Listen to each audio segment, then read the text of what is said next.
Getting there with guys live on location for the first time. Johnstone Supply here in Troy, New York. George Bejian joins us here live from his office. George, let's get into it. When a younger version of you, 6, 7, 8 years old, what did you want to be as a kid? And was it that same dream when you were 18 years old?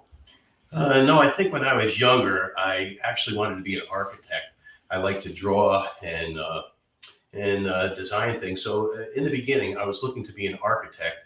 But with my father's business already here in place, I didn't realize it at the time, but I came here after I got out of high school and have been here ever since.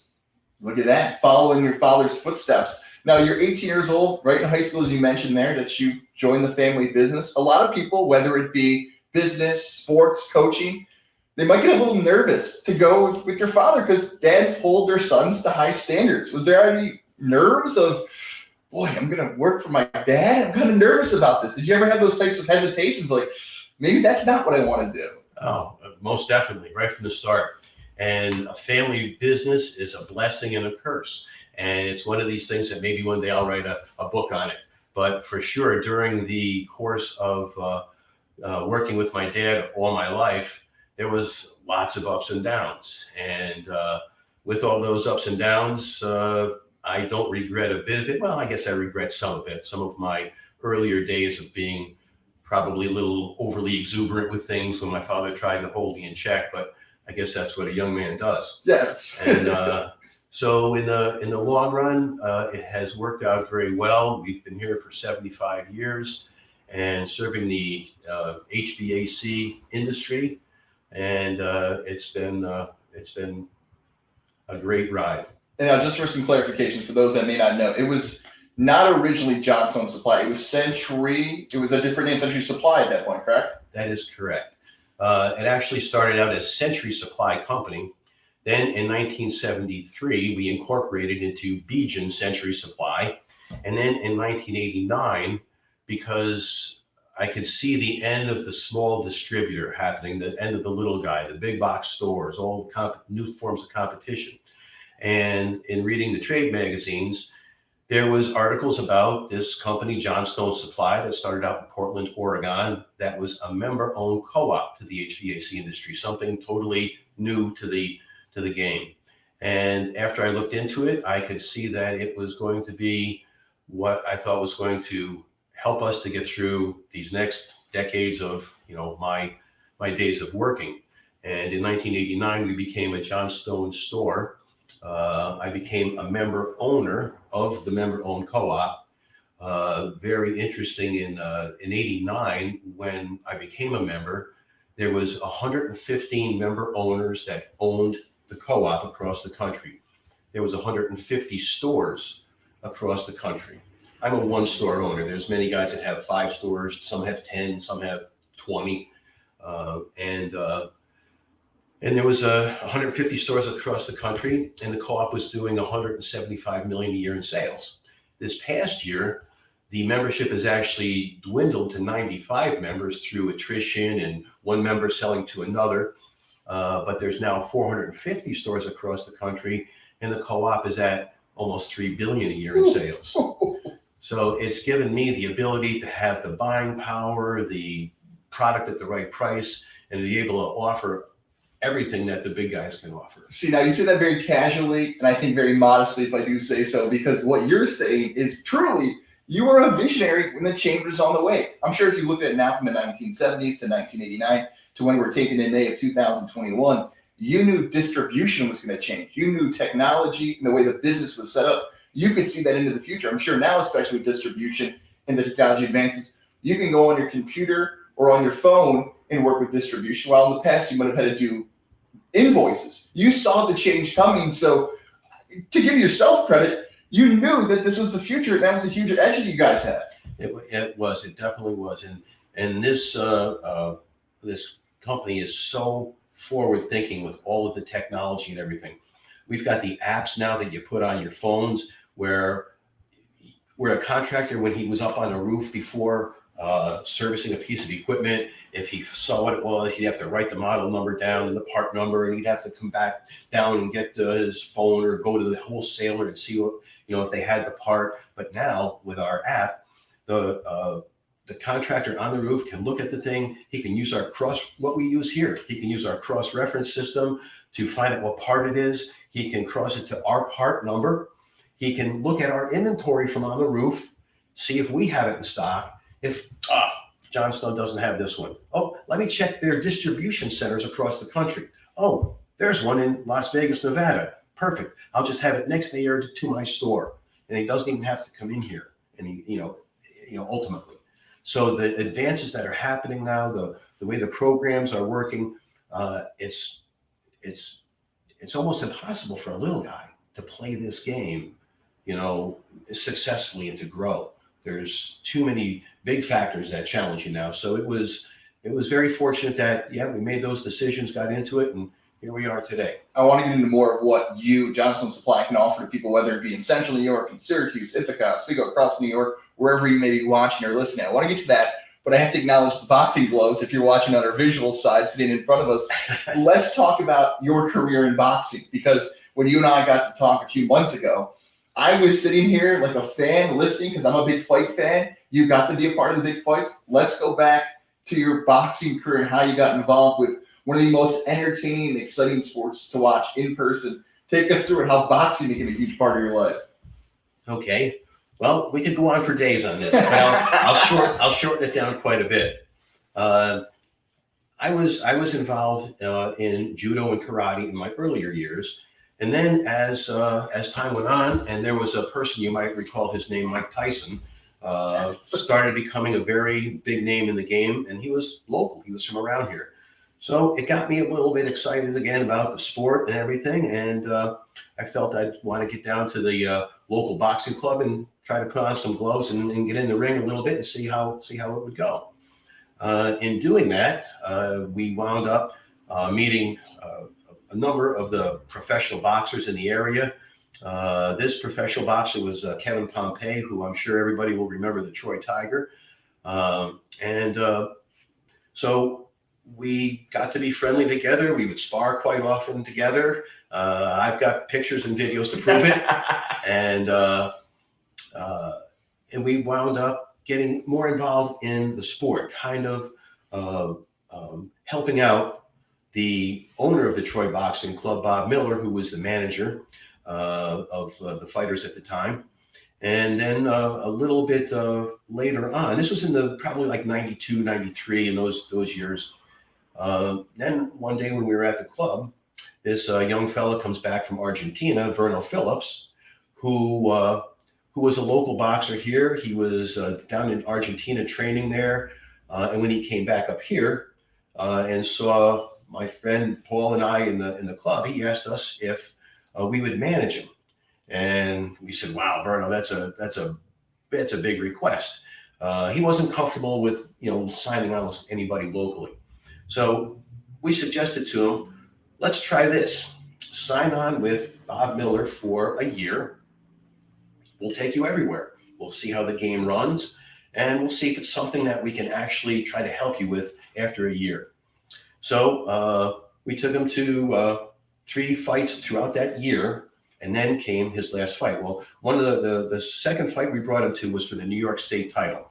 That's a whole boxing story in itself. He won the New York State title. We had one more fight after that. And then his last fight was going to be for the vacated WBO junior middleweight title against Lupe Aquino, who was an ex-IBF junior middleweight holder that had just gotten out of prison for murder. Right.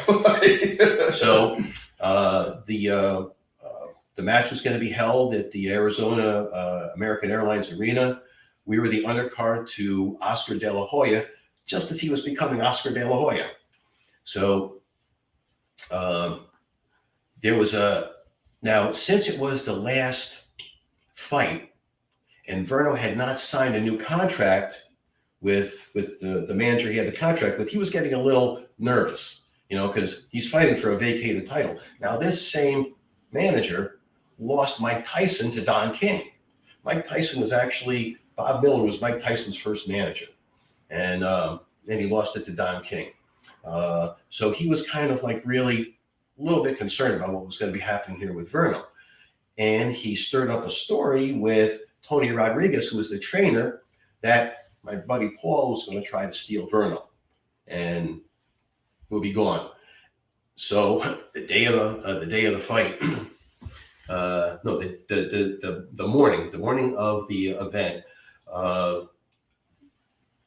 myself and Paul are into the lobby, and we see Tony Rodriguez, the trainer, with the manager, and all of a sudden Tony comes walking quickly over to us, punches my friend in the face, and says, "You mother, you this, that, you trying to steal Verno?" And it's like, no, this didn't. And my buddy walked away. He was upset. I said, Paulie, look, he was going to go home. I said, "No, Paulie, you got to stay. You can't. This is Verno's big moment, man. You can't leave now."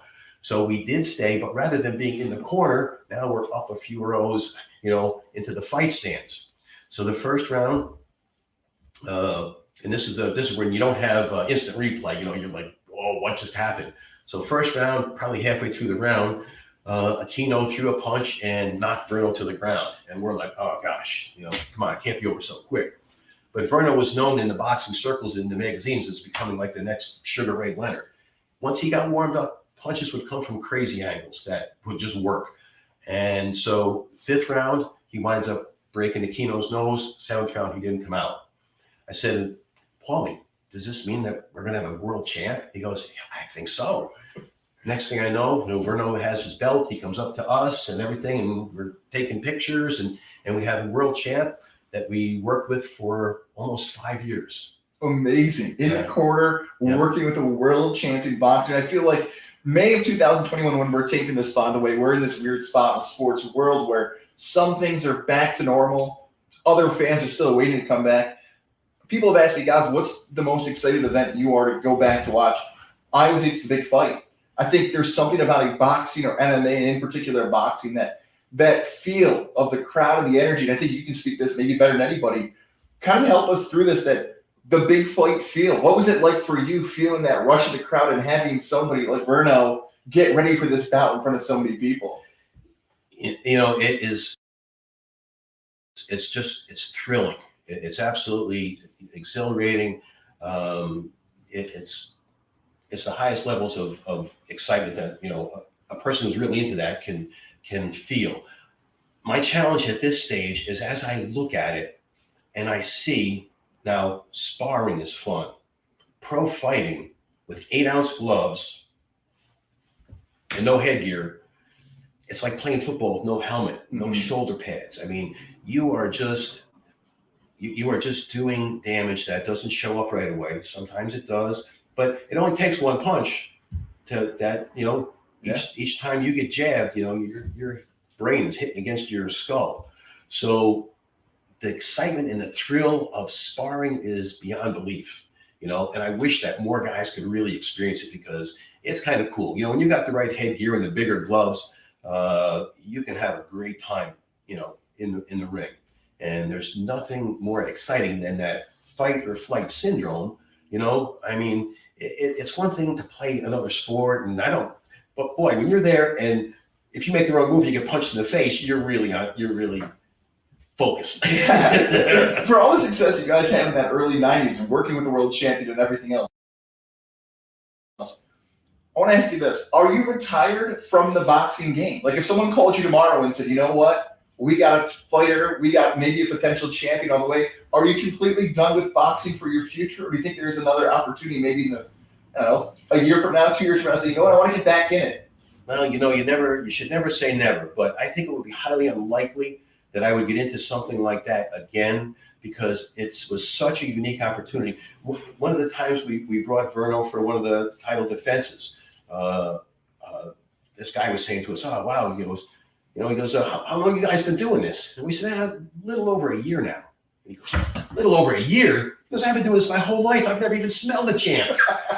So to recreate what we did, and that just happened to be at the right place, the right time.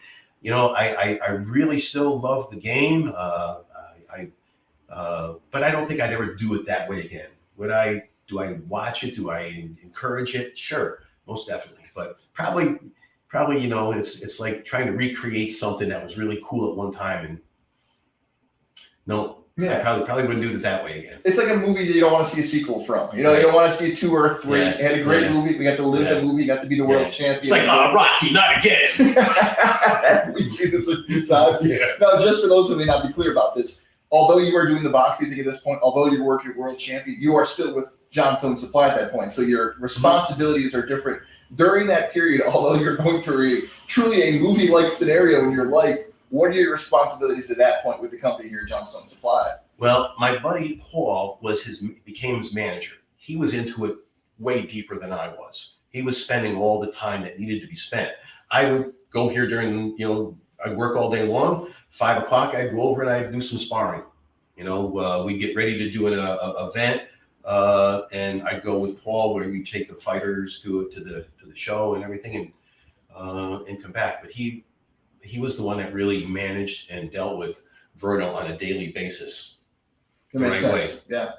So let's go through kind of the evolution of the business at that point, the late 1990s until kind of where we go now in 2021. Where does your career go? How do you kind of start to continue to build up and work towards kind of this difference between you and your dad of, okay, your dad started this business, but as you get more and more experience in the professional field, how does that change kind of where you start to go over the next 15 to 20 years?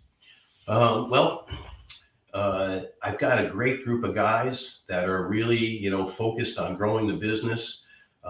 It's an easy business for me at this point to sit back, and we've got great people in place. We're doing well. Thankfully, it's a business that is, even with all of these COVID restrictions, we've got all the new filters, we've got all the air purifying equipment, all the UV lighting equipment. So our business has been doing well. I mean, I don't want to make it sound like it's doing well because of the pandemic, but that's it has been. So we're in HVAC, indoor air quality. It will always be, a good business, a good necessity business that we need to make sure, as we run into these new viruses and things like that, we've got to be able to adapt and make sure what we're using to produce that indoor air quality is really the best. Whether you're here in the capital region, maybe listening outside of the capital region, for those that continue to work with you, wherever it may be, how can they get in contact with you, and what type of service do you offer to those type of people? Well, we can be reached on the web. We've got, come right down here, 2600 6th Ave in Troy. We've got a great store for picking up parts and pieces, tools, everything. We strongly encourage everybody to come on down and see us. And